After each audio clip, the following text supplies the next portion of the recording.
So how would expanding work permits impact your state of Texas? Well, thank you for having me on, Jonathan. Listen, we're a nation of immigrants. We're also a nation of laws, and we need to make our laws work better.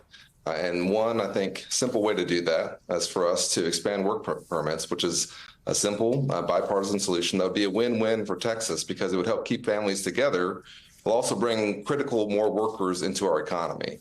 And I'm always looking for creative ways to try and work across the aisle where we can to address our immigration system. I'd love to see us address this comprehensively.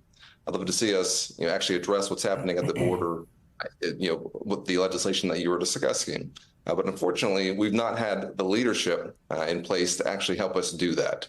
When I'm in the Senate, we'll have a leader in place who understands that we have to make some of these changes, but let's do it consistent with our values. Let's make sure that as Americans, as Texans, that we both have a secure border and immigration system that works for our economy, but let's do it consistent with who we are.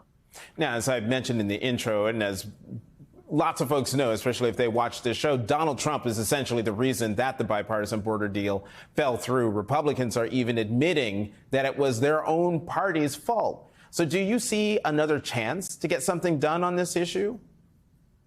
I really hope so, because we need to. Listen, that deal was addressing one of the issues that we really have at the southern border, which is the asylum process. The asylum process is broken. We're seeing, folks coming in, and about 90% of the folks who are trying to seek asylum are going to be rejected. But it's going to take 5, 6, 7 years for that rejection to actually occur.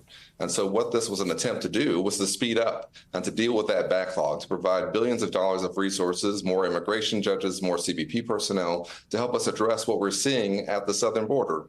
And when I talked to our Border Patrol agents, it was something that they supported and that their union actually came out in support of. Because they knew it actually helped them do their job. But folks like Ted Cruz don't want to actually solve a problem. They want to have something to run on in November. And that's what we can't really have any more of in this country. Is Senator Cruz paying any penalty with voters for this?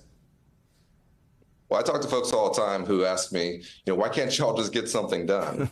And I think it's incumbent on all of us to explain, listen, there are folks who are trying to get things done. We have, a bipartisan agreement that would help us address this, that we actually know what a comprehensive immigration reform would look like. In my op-ed, I'm working with, a Republican businessman here in Texas to try and find a way forward. There are folks who are trying to get things done, but there are also folks like Ted Cruz who are standing in the way.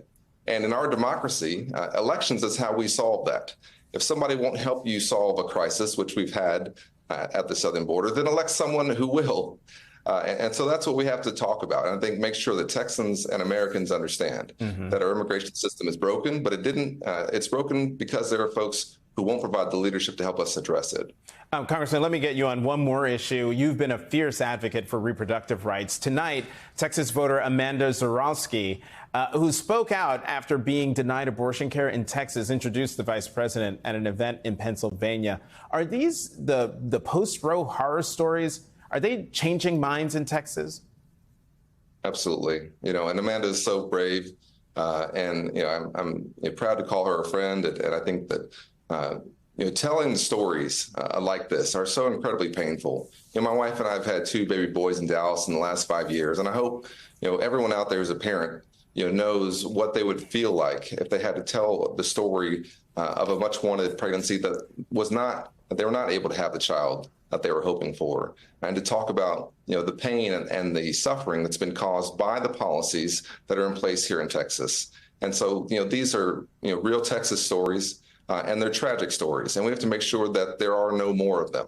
And we can do that by codifying Roe v. Wade. And that's what this election in many ways is going to be about. Because to me, it's about freedom and restoring freedom to Texas women, and to women like Amanda, to Austin Denard, who's a friend of mine, who was my State of the Union guest, to Kate Cox, to so many other stories that we haven't heard and that are coming out every single day.